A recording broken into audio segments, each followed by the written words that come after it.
26 வருட நம்பிக்கை, லட்சக்கணக்கான சந்தோஷ திருமணங்கள். கல்யாணம்னாலே தமிழ் மேட்ரிமோனி தான். தீபம் விளக்கேற்றும் எண்ணெய், ஒரு தெய்வீக அனுபவம். கடகராசிக்காரர்களுக்கெல்லாம் ஒத்து வரும் ராசி எது? கடகத்திலிருந்து அடுத்த நீர் ராசியாகப்பட்ட நம்ம எதுக்கு போகணும்? விருச்சிகத்தை நாம் நட்பு ராசியாக, ரொம்ப ஒத்து வரும் ராசியாக நம்ம வச்சுக்கலாம். அடுத்ததாக அந்த செட்டு முடிஞ்சிருது, திரும்ப எஃப் தனுசுலேருந்து ஆரம்பிக்குது. நீங்கள் அங்கே அப்படி புரிஞ்சுக்கணும். அது எங்கே முடியுது?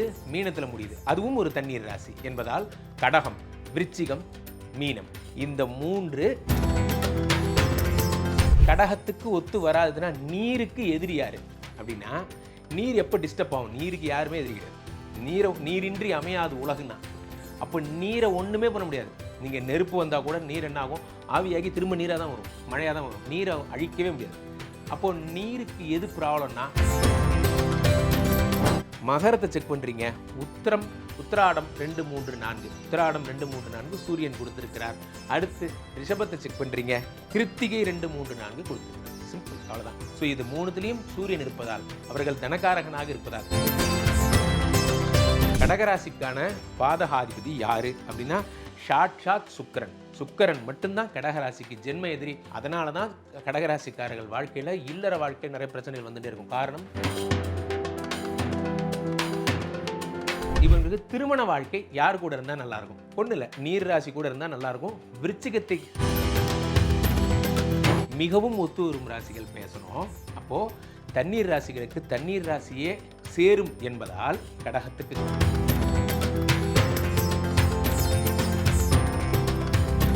உலகெங்கிலும் இருக்கும் ஐபிசி பக்தி நேயர்கள் அனைவருக்கும் வணக்கம். நான் உங்கள் ராம்ஜி. கடகராசிக்காரர்களுக்கெல்லாம் எனக்கு ரொம்ப பிடிச்ச ராசி கடகராசி. ரொம்ப நாளாக கடகராசிக்காக பிரார்த்திப்பவனில் நானும் ஒருவன். உங்களுக்கு அஷ்டம சனியில் ஆரம்பித்த பிரச்சனை இந்த வருடமாவது கடகராசிக்கு நல்லா வருமா? அதெல்லாம் நம்ம நிறைய பார்க்க போகிறோம். இந்த மாத பலன்களில் பார்ப்போம். இப்போது பொதுவாகவே நீங்கள் தெரிஞ்சிக்க வேண்டியது, அது ஏன் சார் கடகராசிக்கு மட்டும் தேடி கண்டுபிடிச்சி வருது ப்ராப்ளம் அப்படிங்கிறது தான் உங்களுடைய கொயரி. உண்மையில் சொல்லப்போனால் இந்த ராசி மாதிரி ஒரு சிறப்பான ராசி இந்த உலகத்தில் கிடையாது. காரணம் என்னவென்றால், கடகம் என்பது தெய்வ ராசினே நீங்கள் வச்சுக்கலாம். ஏன் அப்படின்னா, சந்திரன் தான் அதுக்கு ராசியாதிபதி. உலகத்தில் சூரிய சந்திரர்கள் தான் பெரிய ஆட்கள். அதனால தான் 2 போஸ்டிங் மட்டும்தான். மற்ற கிரகங்களுக்கெல்லாம் பாருங்கள் 2 கட்டம் இருக்கும். இவங்களுக்கு மட்டும் ஒரு கட்டம் தான். கடகம் நிலா, சிம்மம் சூரியன். இவங்க 2 பேர் பார்த்து முடிவு பண்ணுறது தான். மற்றவங்க எல்லாருமே, அவங்க மேடம் 2 பேரும் ஹெச்ஓடின்னு வச்சுக்கோங்களேன். சரி, இப்போது அப்படி இருந்து என்ன பிரச்சனை வருது? யார் கூடலாம் ஒத்து வந்தால் பிரச்சனை வரும்? பெரும்பாலும் கடகத்துக்கு என்ன பிரச்சனை வரும்னா, யாரையாவது நம்பி மாட்டிப்பாங்க. இவர்கள் எளிதில் உணர்ச்சி வசப்படுபவர்கள். ஏன்னா ராசிநாதனே சந்திரன். நண்பர்களே, இந்த சந்திரன் அப்படிங்கிறத நீங்கள் எப்படி எடுத்துக்கணுன்னா, மனோகாரகன், அது உங்களுக்குலாம் தெரியும். இந்த உணர்ச்சி வசம்ங்கிற ஒரு விஷயம் தான் இவர்கள் வாழ்க்கையில் பெரிய தடைகளாக இருக்கும். ஆனால் இவங்களை உணர்ச்சி வசப்படுத்துகிற மாதிரியே தான் இவங்களுக்கு நிகழ்வுகள் எல்லாம் நடக்கும். சரி, இப்போது நம்ம யாரெல்லாம் கூட இருந்தால் நல்லா இருப்பீங்க? ஒத்து வரும் ராசி எது? இவங்க என் கூட இருந்தாங்கன்னா நான் சூப்பராக இருப்பேன் அப்படிங்கிற மாதிரியான ராசி எது? யார் பக்கத்துலேயே வச்சுக்கூடாது, ஐயோ நீயா அப்படிங்கிற மாதிரி யாரை விட்டு ஒதுங்கி இருக்கணும். இதெல்லாம் பற்றி நம்ம டீட்டெயிலாக பார்க்க போகிறோம். ஃபர்ஸ்ட் ஆஃப் ஆல், இந்த ராசியினுடைய தன்மையை பாருங்கள். இது நீர் ராசி என்று அழைக்கப்படுகிறது. இப்போ காலபுருஷ தத்துவத்திலே நிறைய பேருக்கு இந்த காலபுருஷ தத்துவம்னு சொல்கிறதே நிறைய பேர் ஃபோன் பண்ணி கேட்குறீங்க. அப்படின்னா என்ன சார்? இந்த ராசிகளை 3 மெயின் கேட்டகரியாக பிரிச்சுருங்க. FLAW இது ஒரு செட்டு, திரும்ப FLAW ஒரு செட்டு, 3வது FLAW ஒரு செட்டு. இப்படி மைண்டில் வச்சுக்கோங்க. உங்களுக்கு நான் சொல்லித்தரேன். எப்பொழுதுமே மற்ற வீடியோக்களில் உங்களுக்கு மீன் பிடித்து தருவார்கள். நான் மீன் பிடிப்பதை சொல்லித் தருகிறேன், நீங்களே பார்த்துக்கலாம். ஸோ இப்போது மேஷம் என்பது நெருப்பு ராசி, ரிஷபம் என்பது நிலராசி, அதே மாதிரி மிதுனம் என்பது காற்று ராசி, உங்களது நீர் ராசி. இதில் என்ன விசேஷம்? அதனால தான் நண்டு உங்களுடைய லோகோவாக இருக்குது. இந்த நீர் ராசி அப்படிங்கிறது சந்திரன். நீர்னாலே சந்திரன் தான், கடல், ஆறு எல்லாம். இந்த நீர் ராசிக்கு நீர் தான் ஃப்ரெண்டு. நீர் கூட தான் ஒத்து வரும். நீருக்கு நீர் தான் ரொம்ப க்ளோஸ்னஸ் அப்படிங்கிறத மைண்டில் வச்சுக்கோங்க. உங்களுக்கு புரியுற மாதிரி சொல்லித்தரேன். அப்போது அடுத்த FLAW செட்டு பாருங்கள். சிம்மம், கன்னி, துலாம், அடுத்த விருச்சிகம், 4வது வாட்டர் ராசியாக வருது. ஸோ கடகத்திலிருந்து அடுத்த நீர் ராசியாகப்பட்ட நம்ம எதுக்கு போகணும்? விருச்சிகத்தை நாம் நட்பு ராசியாக, ரொம்ப ஒத்து வரும் ராசியாக நம்ம வச்சுக்கலாம். அடுத்ததாக அந்த செட்டு முடிஞ்சிருது, திரும்ப எஃப் தனுசுலேருந்து ஆரம்பிக்குது. நீங்கள் அங்கே அப்படி புரிஞ்சுக்கணும். அது எங்கே முடியுது? மீனத்தில் முடியுது. அதுவும் ஒரு தண்ணீர் ராசி என்பதால் கடகம், விருச்சிகம், மீனம், இந்த மூன்றோடு தான் சேரும். கடகத்தோட கடகம் சேரும், கடகத்தோட விருச்சிகம் சேரும், கடகத்தோட மீனம் சேரும். Right, okay. அதுக்கு டெக்னிக்கலாக என்ன எக்ஸ்ப்ளனேஷனுங்கிறது உங்களுக்கு சொல்கிறேன் பாருங்கள். என்ன டெக்னிக்கல்? இப்போது கடகத்தில் பாருங்கள், உங்களுக்கு ரொம்ப கடகராசிக்கு வந்து ரொம்ப க்ளோஸான ஒரு இதுனா புதன்னு வச்சுக்கலாம். ஏன் புதன்னு வச்சுக்கலாம் அப்படின்னா, புத்திகாரகன். இவங்க 3 பேரும் வந்து பார்த்திங்கன்னா பொதுவாகவே நாலேஜ் அதிகமான பர்சன்ஸ். ஏன்னா குருவினுடைய நட்சத்திரமும் இவர்களுக்கு கூடவே இருக்குது. கடகத்தில் பார்த்திங்கன்னா ஒரு குருவினுடைய நட்சத்திரம் புனர்பூசம் இருக்கும். அதே மாதிரி விருச்சிகத்தில் பார்த்திங்கன்னா விசாகம் இருக்கும். இதில் மீனத்தில் பார்த்திங்கன்னா பூரட்டாதி இருக்கும். இவர்கள் 3மே குரு பகவானால் ஆசீர்வதிக்கப்பட்டவர்கள். அதனால தான் குரு கடகத்தில் உச்சம் பெறுகிறார், மகர யாடியிலே நீச்சம் பெறுகிறார், கடகத்திலே உச்சம் பெறுகிறார். வேதங்கள் வெளிப்பட்ட இடம் அது. ஸோ அப்போது குரு இவங்க 3 பேருக்கும் கனெக்ட் பண்ணி விடுறார் என்பதால் ஃபஸ்ட் நீங்கள் புரிஞ்சிக்க வேண்டியது என்ன, புனர்பூசம் 4ல் குரு பகவான் அங்கே இருக்கார். அதே மாதிரி விருச்சிகத்தில் விசாகம் இருக்கிறது, மீனத்தில் பூரட்டாதி இருக்கிறது. ஓகே, இப்போது இதில் இல்லாத இன்னொரு தன்மை என்ன, புதன் குருனாலே புதனும் வந்துடுறார். ஏன்னா புதன் தான் புத்திகாரகன் என்பதால் ஆயிலும் 1 2 3 4 பாருங்கள், அந்த நட்சத்திரம் தன்னுடைய பரல்களை கொடுத்துருக்கு இதுக்கு கடகத்துக்கு. அதே மாதிரி விருச்சிகத்துக்கு பார்த்திங்கன்னா கேட்டை 1 2 3 4 புதன் இருக்கார். மீனத்தில் கேட்கவே வேண்டாம், ரேவதி 1 2 3 4 புதன் பரல் கொடுத்துருக்காரு. ஆக இந்த புதனையும் இவங்க 3 பேரையும் கனெக்ட் பண்ணுறார், புதன் அண்ட் குரு. அதனால் இவங்க ஒத்து வருவாங்க. சிம்பிள், விட்டுருங்க. அடுத்து ஒத்து வராத ராசி. சில பேர் கமெண்டில் போட்டிருந்தீங்க, ரொம்ப வேகமாக போகிறீங்க சார், எனக்கு புரியலங்கிற மாதிரி. அதில் நான் படித்தேன். ஸோ அதனால் நம்ம ஐபிசி கமெண்ட்ஸ் மட்டும் நான் படிக்கிறேன். நானும் அதை பார்த்து கொண்டிருக்கேன். எல்லாரும் பார்க்குறாங்க, நிர்வாகம் பார்க்கிறது, நானும் பார்க்கிறேன். ப்ளீஸ் கமெண்ட்ஸில் விளையாடாதீங்க, உங்களுக்கு வேணுங்கிறத போடுங்க, சரியா? அடுத்து ஒத்து வராத ராசிகள் என்ன அப்படின்னா, கடகத்துக்கு ஒத்து வராதுன்னா நீருக்கு எதிரி யார் அப்படின்னா, நீர் எப்போ டிஸ்டர்ப் ஆகும்? நீருக்கு யாருமே எதிரி கிடையாது. நீரின்றி அமையாது உலகுன்னா. அப்போ நீரை ஒன்றுமே பண்ண முடியாது. நீங்கள் நெருப்பு வந்தால் கூட நீர் என்ன ஆகும், ஆவியாகி திரும்ப நீராக தான் வரும், மழையாக தான் வரும். நீரை அழிக்கவே முடியாது. அப்போது நீருக்கு எது ப்ராப்ளம்னா, காற்று ப்ராப்ளம். சும்மா இருக்கிற நீரை இந்த காற்று வந்து என்ன பண்ணுது, மோதி நம்ம என்ன பண்ணுறது, அலைகளாக உருவாக்குகிறது. அந்த நீர் போய் பாறையில் மோதுது, காயப்படுது. அப்படியே ஒரு கற்பனை பண்ணிக்கோங்க. ஸோ அந்த காற்று சும்மா இல்லாமல் நீரை சொல்லுவாங்க இல்லையா கவிதெல்லாம், மரங்கள் சும்மா இருந்தாலும் காற்று விடுவதில்லை. அது மாதிரி தண்ணீர் சும்மா இருந்தாலும் காற்று விடுவதில்லை. அப்போது இந்த கடகத்துக்கு இப்போது காற்று ராசிகள்னு பார்க்கும்போது எங்கே வரும், சிம்மம் வந்து நெருப்பு நான் சொன்னேன், அடுத்து கன்னி வந்து நிலம் சொன்னேன், 3வது காற்று ராசி இது துலாம். அதனாலே உங்களுக்கு துலாம் செட் ஆகாது, கடகத்துக்கு துலாம் செட் ஆகாது. திரும்ப FLAW அடுத்து என்ன எங்கே வரும், துலாமுக்கு அடுத்து கும்பம் செட் ஆகாது, அடுத்தது மிதுனம் செட் ஆகாது.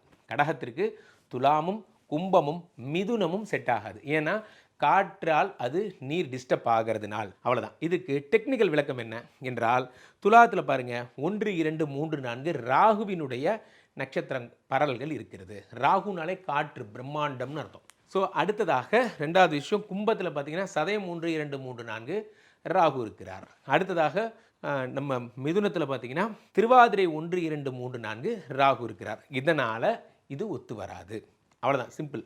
Don't confuse. நான் இந்த டெக்னிக்கல் விளக்கம் உங்களுக்கு புரியலனாலும் பரவாயில்ல. இது ஜோதிட மேதைகள் நிறைய பேர் இருப்பீங்க, என்னிலும் இதை பற்றி நிறைய ஆராய்ச்சி பண்ணுறவங்க இருப்பீங்க. உங்களுக்கு நான் இந்த கான்செப்ட் சொல்லித்தரேன், அவ்வளோதான். ஸோ நீருக்கு காற்று எதிரி என்பதால். அடுத்ததாக மிகவும் ஒத்து வரும் ராசி, அதாவது நட்பு ராசிகள். ஒத்து வர ராசிக்கு 100 மார்க் போடுறீங்க, நட்பு ராசிக்கு ஒரு 80 மார்க் போடலாம்.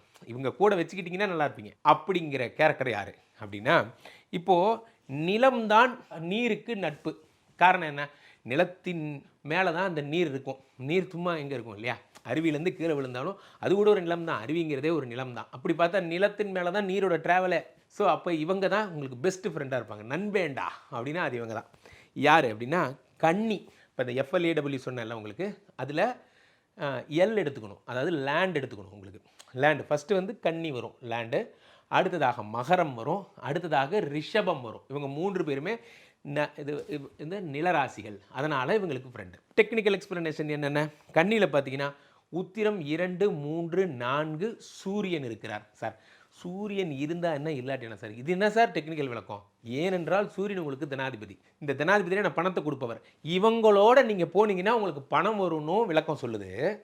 அதே நேரத்தில் இது உங்களுக்கு ஃப்ரெண்டு, ஏன்னா அது வந்து நிலராசினும் கணக்கு சொல்லுது. அதுதான் அது நான் சொல்ல வர்ற பாயிண்ட். அடுத்ததாக மகரத்தை செக் பண்ணுறீங்க, உத்திராடம் 2 3 4 உத்திராடம் 2 3 4 சூரியன் கொடுத்துருக்கிறார். அடுத்து ரிஷபத்தை செக் பண்ணுறீங்க, கிருத்திகை 2 3 4 கொடுத்துருக்கிறார். சிம்பிள், அவ்வளோதான். ஸோ இது 3த்துலேயும் சூரியன் இருப்பதால், அவர்கள் தனக்காரகனாக இருப்பதால் இவங்களை கூட்டிகிட்டு போய் நீங்கள் ஒரு ரிஜிஸ்ட்ரேஷன் பண்ணிங்கன்னா உங்களுக்கு காரிய சித்தி ஆகும். இவங்களை பக்கத்தில் வச்சு ஒரு பிஸ்னஸ் பேசுனீங்கன்னா உங்களுக்கு அந்த பிஸ்னஸ் வெற்றி அடையும். சிம்பிள், அவ்வளோதான். இப்போது இவ்வளோ நட்பு ராசின்னு ஒரு கேரக்டர் இருந்தால் இவனை பக்கத்திலே வச்சுக்கூடாதுன்னு ஒரு கேரக்டர் இருக்கும்ல. அதை நான் ஏற்கனவே சொல்லிட்டேன். மிகவும் ஒத்து வராத ராசிகள் துலாம், கும்பம், மிதுனம்னு சொல்லிட்டேன். இருந்தாலும் அதையும் தாண்டி புனிதமானது மாதிரி அதையும் தாண்டி மிகவும் மோசமானதுன்னா பாதகாதிபதியை எடுத்துக்கோங்க. கடகராசிக்கான பாதகாதிபதி யார் அப்படின்னா சாட்சாத் சுக்கிரன் மட்டும்தான் கடகராசிக்கு ஜென்ம எதிரி. அதனால தான் கடகராசிக்காரர்கள் வாழ்க்கையில் இல்லற வாழ்க்கை நிறைய பிரச்சனைகள் வந்துகிட்டே இருக்கும். காரணம் சுக்கிரன் பிரச்சனை. சுக்கிரன்னா கலத்திரக்காரகன். ஸோ அந்த யூட்ரஸ் ப்ராப்ளம்ஸு, ஸ்கின் ப்ராப்ளம்ஸ்லாம் வரதுக்கு காரணமே இந்த சுக்கிரன் தான். இந்த சுக்கிரனுடைய இது 11-4 என்பதால் 11 கூடிய அதான் உங்களோட பாதகாதிபதி. 11 கூடிய துலாமும் ரிஷபமும், இது எந்த கணக்குலையும் வச்சுக்காதீங்க. துலாம் ரிஷபம் இந்த நான் சொல்லுறது அந்த எந்த செட்டில் இருந்தாலும் அதில் லாஸ்ட் ப்ரிஃபரன்ஸ் கொடுங்க. இவர்கள் உங்களுக்கு பாதகாதிபதி, கெடுதலை செய்பவர்கள். உங்கள் மனசு நோக்கிற மாதிரி பேசுவாங்க, ஏதாவது கஷ்டப்படுத்துவாங்க. ஸோ அப்போ மீட்டிங்க்கு ஒரு முக்கியமான அஜெண்டா பேசிகிட்டு இருக்கும்போது அவங்க ஃபோன் பண்ணாங்கன்னா கொஞ்சம் அப்புறம் பேசுங்க சார், நான் ஒரு முக்கியமான வேலையில் இருக்கேன், தவிர்த்துறது நல்லது. மூட் அவுட் பண்ணி விட்ருவாங்க. சிம்பிள், அவ்வளோதான். அடுத்ததாக இவங்களுக்கு திருமண வாழ்க்கை யார் கூட இருந்தால் நல்லாயிருக்கும்? ஒன்றும் இல்லை, நீர் ராசி கூட இருந்தால் நல்லாயிருக்கும். விருச்சிகத்தை திருமணம் பண்ணிக்கிட்டாங்கன்னா ரொம்ப நல்லாயிருக்கும். அல்லது மகரத்தை திருமணம் பண்ணிக்கிட்டாலும் ரொம்ப நல்லாயிருக்கும். அது நிலராசி ஹெச்எஸ், அது நட்பு ராசி தானே. ஸோ விருச்சிகமும் மகரமும் உங்களுக்கு பர்ஃபெக்டாக செட் ஆகும். என்ன கால்குலேஷன்? விருச்சிகம் இவங்களுக்கு 5, மகரம் இவங்களுக்கு 7, அவ்வளோதான். Simple calculation. ஸோ உங்களுக்கு நான் ஒரு வரியில் சொல்கிறேன், பொறுமையாகவே சொல்கிறேன், நேயர்கள் கேட்டுக்கிட்டதை இணங்க மெதுவாக சொல்கிறேன். கடகராசிக்கு மிகவும் ஒத்து வரும் ராசிகள் பேசணும். அப்போது தண்ணீர் ராசிகளுக்கு தண்ணீர் ராசியே சேரும் என்பதால் கடகத்துக்கு கடகமே, விருச்சிகமும் மீனமும் ரொம்ப க்ளோஸு. இவர்கள் ஒத்து வரும் ராசிகள். ஒத்து வராத ராசிகள் காற்றுக்கு நீர் அல்லது நீருக்கு காற்று எதிரி என்பதால் துலாமும் கும்பமும் மிதுனமும் வேண்டாம். ரைட். அடுத்ததாக மிகவும் நட்பு ராசி, இவங்களை வச்சுக்கிட்டா நீங்கள் லைஃப்பில் நல்லா இருப்பீங்கன்னா நிலராசி. இந்த தண்ணீருக்கு நிலம் ரொம்ப க்ளோஸ் என்பதால் நம்ம என்ன பண்ணுறோம், ரொம்ப க்ளோஸான இந்த கன்னியும் மகரமும் ரிஷபமும் இவங்களுக்கு நட்பு ராசி. இவங்களை கூட வச்சுட்டு போனால் நல்லாயிருக்கும். அது ஜென்ம எதிரிகள் யார்? பாதகாதிபதி சுக்கிரன் என்பதால் துலாமும் ரிஷபமும் வேண்டாம். யாரை கல்யாணம் பண்ணிட்டால் நல்லாயிருக்கும்? விருச்சிகத்தையும் மகரத்தையும் திருமணம் பண்ணிட்டால் நல்லாயிருக்கும். அவ்வளோதாங்க. இந்த கால்குலேஷன் மட்டும் மைண்டில் வச்சுக்கோங்க. ஸோ இதில் உங்களுக்கு ஒரு டவுட் வரும், சார் நீங்கள் சொன்ன ஒத்து வராத ராசி என் மனைவியாக இருக்கேன் சார், நீங்கள் சொன்ன ஜென்ம எதிரி என் பிஸ்னஸ் பார்ட்னராக இருக்கேன் சார், இது தெரியாமல் நான் பணத்தை போய் போட்டுட்டேன், இன்றைக்கி காலைல கூட ஒரு 5 லட்சம் போட்டேன் சார், இப்படி ஏதாவது மாட்டிக்கிட்டிங்கன்னா இப்போது இதிலேருந்து எப்படி சரி பண்ணலாம்? நான் எப்பொழுதுமே சொல்லுவேன், எல்லா கேள்விகளுக்கும் இந்த உலகத்தில் பதில் இருக்கிறது, எல்லா விஷயங்களுக்கும் இந்த உலகத்தில் தீர்வும் இருக்கிறது. அப்போது நம்ம என்ன செய்யணும்? கீழே போய்ட்டுருக்க இந்த நம்பரை கூப்பிடணும். உங்களுடைய சொந்த ஜாதகத்தை பார்த்துக்கணும். ஒரு நாளைக்கு 1000 கால்கள் வருகிறது என்று சொன்னால் அது மிக என்று. உலகின் பல இடங்கள்லேருந்து ஃபோன் பண்ணுறீங்க. எங்கள் IPC customer care executives, they are highly professionals. நீங்கள் ஃபோன் பண்ண அடுத்த 5வது நிமிடம் எல்லோரும் கேட்குறீங்க, உடனே ராம்ஜி சுவாமியோட கனெக்ட் பண்ணுங்கள், நான் பேசணும். உடனே கால் பண்ணுறதா இருந்தால் டக்கல் முறைப்படி தான் பண்ண முடியும். அதே மாதிரி இந்த ஃபேமிலி ஜாதகமாக பார்த்து கொள்ளுங்கள், அல்லது மற்ற டேரிஃபெலாம் அவங்கள்ட்ட கேட்டு தெரிஞ்சுக்கோங்க. உலகத்திலே ரொம்ப ஈஸி என் கூட பேசுகிறது தான். இப்போ நீங்கள் பேசிகிட்டே இருக்கும்போது நடுவில் ஒரு QR கோடு ஒன்று ப்ளே ஆகும் உங்கள் மொபைல்லையோ அல்லது உங்கள் டிவிலையோ. அதை நீங்கள் ஸ்கேன் பண்ணிங்கன்னா ஐபிசியினுடைய வாட்ஸ்அப் சேனல் அதோட கனெக்ட் ஆகும். கனெக்ட் ஆகும்போது என்னுடைய பதிவுகளாகட்டும், என்னிடம் மூத்தோர் பதிவுகளாகட்டும் தினசரி வரும். அதை நீங்கள் பார்க்கலாம். ஐபிசி சேனலுடைய அத்தனை அப்டேட்ஸும் உங்களுக்கு கிடைக்கும். மீண்டும் ஒரு நல்ல பதிவில் சந்திப்போம். நன்றி, வணக்கம்.